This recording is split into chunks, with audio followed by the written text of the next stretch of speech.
y otros temas, déjeme enlazarme vía telefónica en vivo y en directo con la doctora Leticia Calderón Chelius, experta en temas migratorios, investigadora del Instituto Mora, para que nos hable sin censura de los temas más importantes a ambos lados de la frontera. Quiero iniciar, doctora, agradeciéndole por tomarnos en cuenta para escribir uno de sus últimos artículos en el periódico El Universal de circulación nacional. Un abrazo, doctora. ¿Qué tal, Vicente? Pues aquí ya nada más de estarlos oyendo, ya me quiero meter en la plática, oye, porque realmente son temas súper importantes y yo sí te quiero aprovechar para dar, bueno, primero una felicitación porque las preguntas que has planteado ahí en las mañaneras, pues creo que son muy pertinentes, más allá de la opinión que cada quien tenga de esto que estabas mencionando, de que podrás tener tus críticos.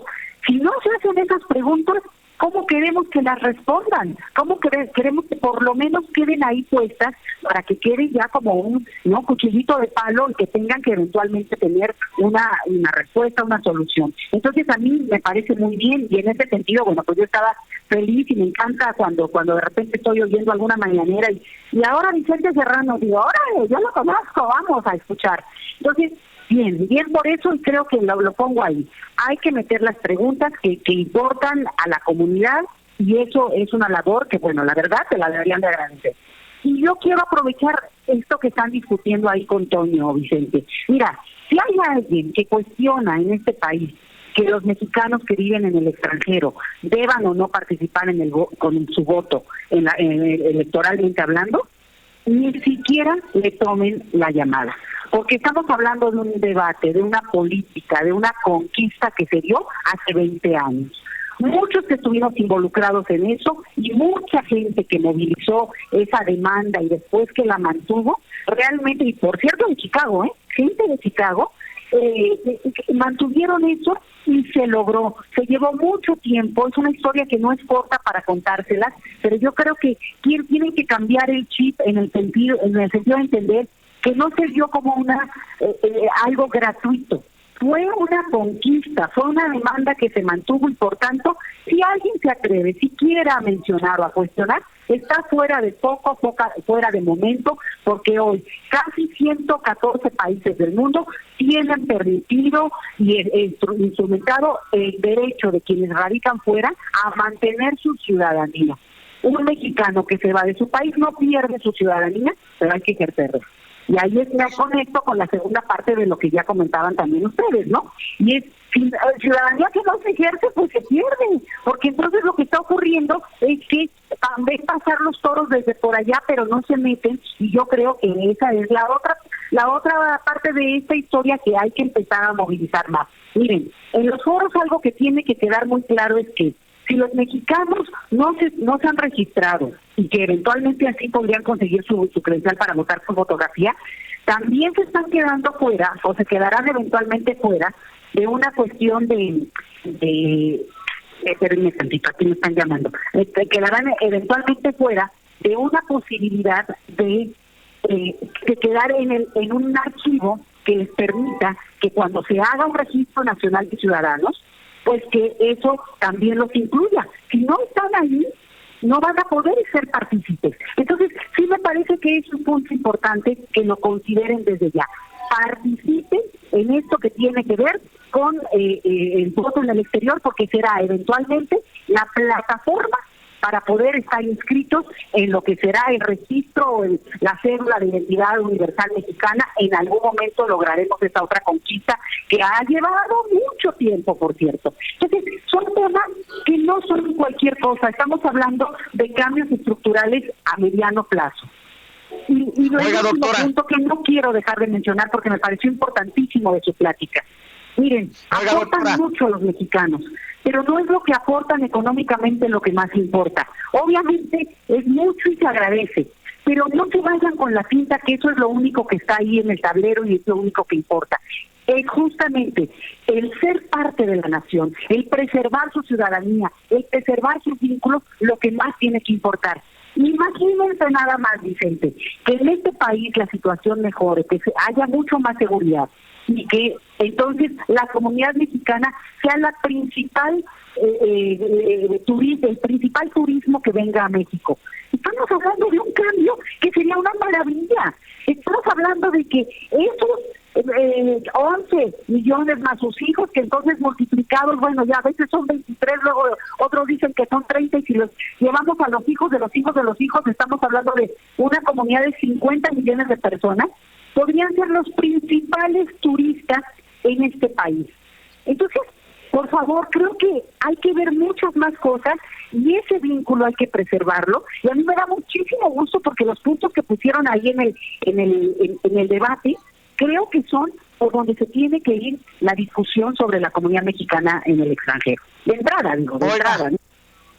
Oiga, doctora, espero no exagerar cuando digo que también la cuarta transformación puede llegar desde el extranjero, desde Estados Unidos sobre todo, pero yo románticamente, filosóficamente también le apuesto tal vez a una unidad del mexicano en Estados Unidos con el mexicano de México y viceversa, que históricamente nos ha causado mucha fricción y que no hemos alcanzado por una incapacidad de ver más allá de nuestras narices. No sé si usted también lo entiende así. Si el mexicano de México ve que el mexicano de Estados Unidos tiene interés en invertirle en México, tal vez cambie la perspectiva, la percepción de esos que nos fuimos buscando una mejor vida y que queremos regresar para generar esa grandeza que todos queremos de México.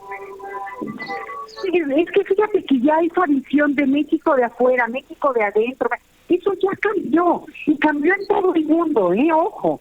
Digo, yo me encantaría hablar muchísimo de este tema que tiene que ver con los derechos, y también cambiar el chip en el sentido de creer que los derechos políticos son un extra, un adicional.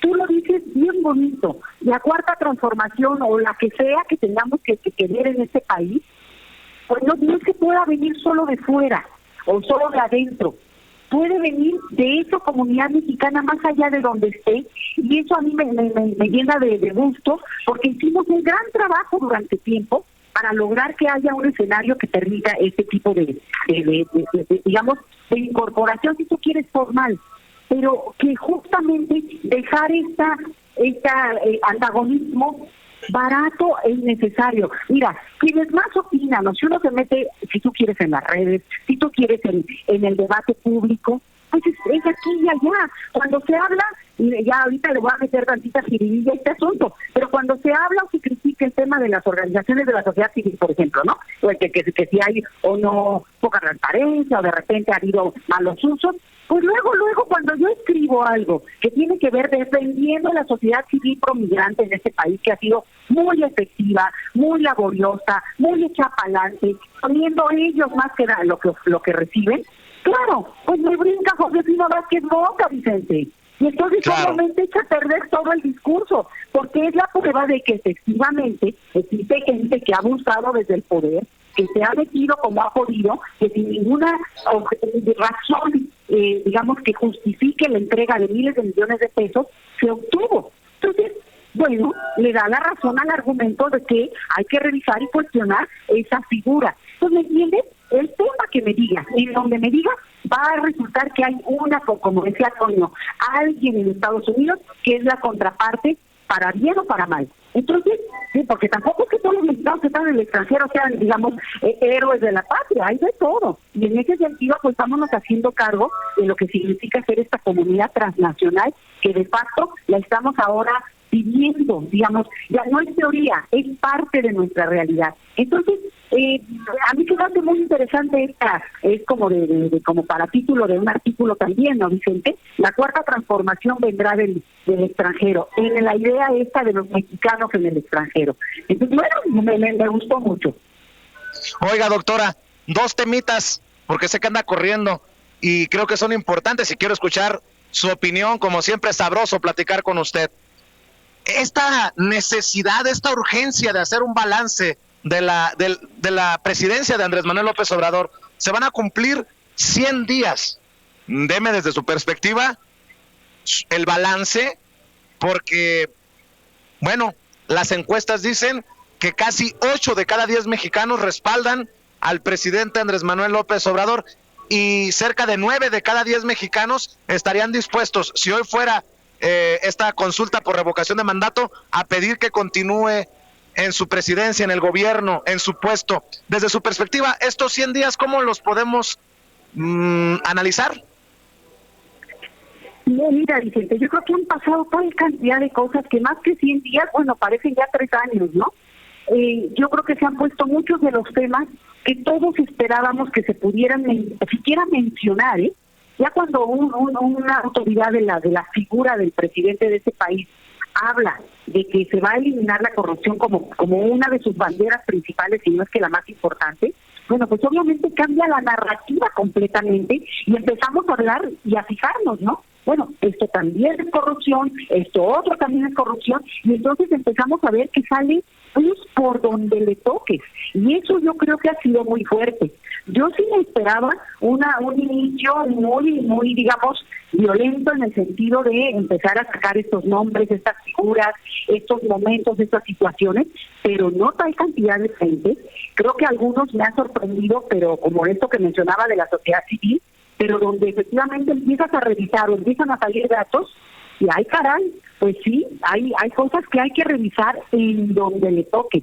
Creo que la sociedad mexicana hemos estado viviendo en una situación donde lo que más sorprende es, digamos, la capacidad de mantenernos y de haber seguido andando a pesar de la cantidad de trucos baratos para extraer el dinero, digamos, de manera ilegal. A mí me sorprende muchísimo eso, porque lo ves a nivel nacional, presidencia, a nivel de los estados, a nivel de ahora son alcaldías, pero las que eran las delegaciones acá en la Ciudad de México, bueno, no sabes, Vicente. Entonces, creo que es poner el acento donde debe estar y donde todos tenemos que como que concentrar la atención. Es decir, en el tema de cambiar la mentalidad de un país que merece muchas más cosas, y por el otro lado, pues obviamente decir el cómo, y el cómo tiene que ver con cambiar las formas desde el mismo poder. Entonces, han sido, digamos, 3 meses muy interesantes. Cada día además hay un tema nuevo. Eso es otra cosa, es vertiginoso. No te podría yo decir un tema concreto, porque solo el único hilo conductor es este de la corrupción, pero fuera de ahí lo que tú me digas. Y también la otra, que creo que ha sido muy efectiva en términos de comunicación, es que aunque no hay una cobertura tan amplia, fíjate que yo creí que la había mucho más de lo que se dice en las mañaneras o el resumen, porque esto es como más de gente que está en el día a día del debate político, ¿no? Pero lo que es muy interesante es que, bueno, obviamente la gente acaba enterándose. También hay mucho tergiversación. Hay mucha gente, mira, el otro día una amiga me dice, oye, van a quitar las becas. O sea, a ver, ¿de dónde sacó usted eso? Si ahora hasta van a dar más, ¿no? Pero obviamente a lo mejor es lo que se va oyendo en el debate, y la gente también, bueno, se inventa sus cosas, y ahí es donde seguir dando información veraz y mantener la crítica, Vicente, creo que le ayuda mucho al gobierno, porque el otro tema que también quedó muy claro en estos meses es que el contrapeso no puede venir de los propios voceros digamos, de lo que fue el sistema durante tanto tiempo, porque no son creíbles, porque no son gente respetable en el sentido político. Entonces, sí tiene que haber un contrapeso, pero ese no puede ser el contrapeso. Y ahí es donde uno voltea a ver y dice, oye, somos un país de 125 millones de habitantes, no te preocupes, contrapesos y debates tiene que estar, y se empieza a ver, yo lo empiezo a ver en muchos ámbitos, se empieza a formular, incluso en una perspectiva mucho más liberal y más de izquierda respecto a la visión que tiene López Obrador desde muchas cosas, que por ejemplo, ahorita hay un debate muy fuerte acá con las candidatas a ministras que está proponiendo, porque son personas que están dando un discurso excesivamente conservador para los tiempos que nos tocan vivir, y sobre todo porque todo lo que tiene que ver con legislar es para pensar en el futuro, no es para lo inmediato. Sí, obviamente te toca, pero es para proyectarse hacia el futuro. Entonces, a mí sí me parece que es muy interesante, ha sido un momento pues de estarlo siguiendo, de hasta cansado, porque dices, ¿cómo le hace esta gente para trabajar a ese ritmo? Y lo que estamos viendo es que es un mensaje también muy potente de compromiso, digamos, de ideas que se tiene en este país. Esto es muy interesante, francamente. Hola, doctora, y para cerrar, para aquellos periodistas que están tan interesados, surgidos de las evaluaciones, ¿por qué no hacen una evaluación de los 90 años del PRI? cumple el PRI 90 años, un PRI hoy de canallas, mezquinos y sinvergüenzas que se enojan porque la gente dice que son muchos corruptos. ¿Cómo podemos, nótese mi sarcasmo, cómo podemos por un puñado de personajes ofender a millones de priistas? La verdad, no tienen vergüenza, pero si tuviéramos un compromiso muchos periodistas, así como pretendemos hacer una evaluación de los primeros 100 días de gobierno de Andrés Manuel López Obrador, bien nos caería hacer una evaluación de los 90 años del PRI. Pues mira, el PRI ocupó la historia de este país, pues casi un siglo, como tú estás diciendo, 90 años, pues es toda una historia, y tuvo efectivamente aciertos en términos de construir un país que hoy habitamos. Pero el problema es que, como ocurre también con las personas, a veces nos brincan más los defectos que las cosas buenas, y en ese sentido el balance es muy negativo, porque dejaron y tiraron, e incluso ellos mismos quisieron destruir, afortunadamente no lo lograron, las cosas buenas que habían producido. Por ejemplo, todo lo que es el servicio social masivo que se dio en términos de salud, de educación, mucho de lo que ocurrió en este país hace medio siglo, pues lo dejaron y lo intentaron destruirlo. Es impresionante por digamos, avanzar con otro modelo en el cual la rapiña fue el signo. El problema aquí es que los panistas, y yo aquí voy a meter mi cuchara porque no es un problema solo del PRI, es como un poco el sistema, pues no parece que entendieron que de lo que se trataba era de hacer un cambio en el cual realmente incorporaran a las personas, y aún con su visión conservadora de los panistas, que además muchos mexicanos son muy conservadores en muchas cosas, bueno, pues que hicieran un cambio considerando que el beneficio general, pues al final trae una prosperidad que te permite pues también tener un país muy rico, ¿no? Eso es lo que ocurre en muchos países. Aquí el asunto es que se aliaron y se hicieron de las peores formas del propio PRI y hasta peor, porque digo, ya me canso de decir ejemplos, pero lo sabemos. Entonces, es delicado porque en este balance, que obviamente tendría que ser muy amplio, pues es el sistema en general, y al final lo que tenemos es un país siglo XXI, que no puede verse con los mismos parámetros del siglo XX y de estar diciendo de lo que vivíamos, digamos, ¿no? De que sí fue bueno y qué sí fue malo cuando ya no existe, sino poder decir, a ver, de lo que se construyó, ¿cómo tendría que ser en esta época? Porque también ahora hay un debate mucho más amplio, y te lo digo, por ejemplo, aquí la Ciudad de México es una ciudad que tiene algunas leyes muy avanzadas que en mismo Estados Unidos realmente se quedan para atrás. Ejemplos, aquí en esta ciudad es permitido interrumpir el embarazo si una persona lo decide. No tiene que justificar, hacer razones de tipo moral, ni mucho menos. Es una cuestión que se aprobó hace mucho porque se vio como un asunto de salud pública. Pero te estoy hablando de hace unos más de 10 años. Aquí en esta ciudad, y ya a nivel nacional es un debate y aprobado también legalmente, el derecho de las parejas a casarse, ahora sí que con quien quieran, ¿no? Y eso dio también un cambio a veces eso pasa con los mexicanos que viven hace mucho tiempo fuera del país, Vicente. El país no es lo que dejaron. El país a veces puede ser mucho más progresista y abierto a muchos temas de lo que se imaginan. Y creo que les podría sorprender, más progresista, más libertario, y eso es lo que hay que pensar ahora. No podemos ver al PRI de los 90 años sin pensar que ese PRI de hoy, bueno, lo que existe del PRI, ¿verdad?, es que tendríamos que evaluarlo con los ojos del siglo XXI. Y ahí es donde no pasa la prueba de fuego, porque obviamente no está a la altura de las circunstancias del debate nacional e internacional.